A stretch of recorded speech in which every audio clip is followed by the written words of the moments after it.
মনে করেন আপনি ই-কমার্স ব্যবসা করেন এবং সেটি ক্লদিং আইটেম নিয়ে। আমরা ধরে নিচ্ছি সেটি উইমেন ড্রেস। সাধারণত কি হয়, উইমেন ড্রেসের ক্ষেত্রে অনেক ধরনের কালার এবং সাইজের ভ্যারিয়েশন থাকে এবং অনেক ক্ষেত্রেই আমরা দেখেছি ই-কমার্স ওয়েবসাইট দিয়ে সেই সাইজ এবং কালার ভ্যারিয়েশনগুলো ম্যানেজ করা খুব কষ্টকর হয়ে যায়। কিন্তু দেশি কমার্স দিয়ে এগুলো খুব সহজেই আপনি ম্যানেজ করতে পারবেন।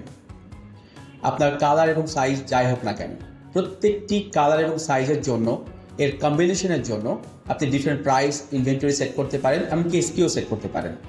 আমরা ভিডিওতে দেখে নিব কিভাবে আপনি সেটি করবেন। ওয়েবসাইটের প্রোডাক্ট পেজে আসার পর নিচের দিকে স্ক্রল করে ভ্যারিয়েশনস এই অপশন টিকমার্ক দিয়ে নিব। তারপর অ্যাড নিউ অপশনে যাবার পর সেখানে সাইজ আমরা সিলেক্ট করে নিব এবং আমাদের ডিজায়ার্ড সাইজগুলো সেখানে আমরা লিখে নিব। সেক্ষেত্রে জাস্ট সাইজগুলো লেখার পর এন্টার দিলেই সেগুলো সেট হয়ে যাবে। এভাবে আমরা যতগুলো সাইজ প্রয়োজন সেগুলো আমরা লিখে নেব।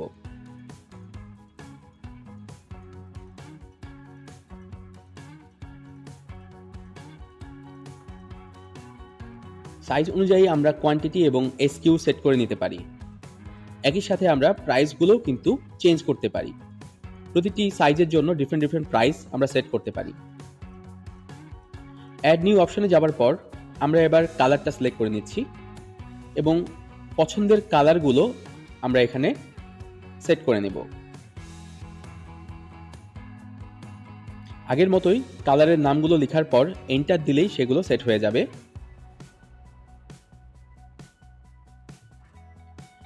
নিচের দিকে খেয়াল করলে দেখবেন প্রতিটি সাইজ এবং কালারের কম্বিনেশনে আরও কিছু এসকিউ এখানে তৈরি হয়ে গেছে, আরও কিছু ভ্যারিয়েশন এখানে তৈরি হয়ে গেছে। আমরা প্রত্যেকটা ভ্যারিয়েন্টের জন্য ডিফারেন্ট প্রাইস সেট করতে পারি, ডিফারেন্ট ইনভেন্টরি কোয়ান্টিটি সেট করতে পারি এবং এসকিউ সেট করতে পারি।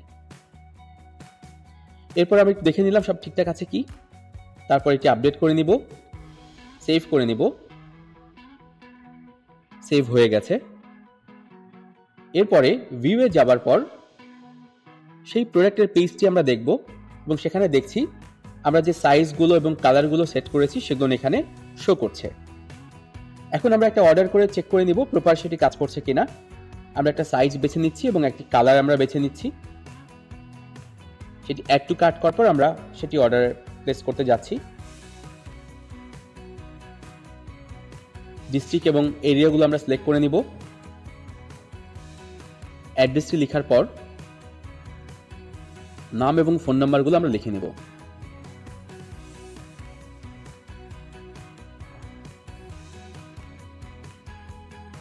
অ্যাড্রেসটি লেখা শেষ হয়েছে, নাম এবং ফোন নাম্বার দেওয়া হয়ে গেছে।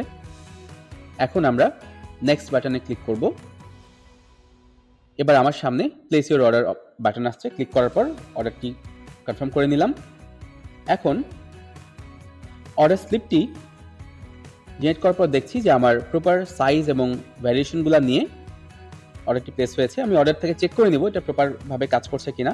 অর্ডারও আমরা দেখতে পাচ্ছি যে আমাদের ভ্যারিয়েন্টগুলো প্রপারলি এসেছে অর্ডারের এগেনস্টে এবং এটি সঠিকভাবেই কাজ করছে।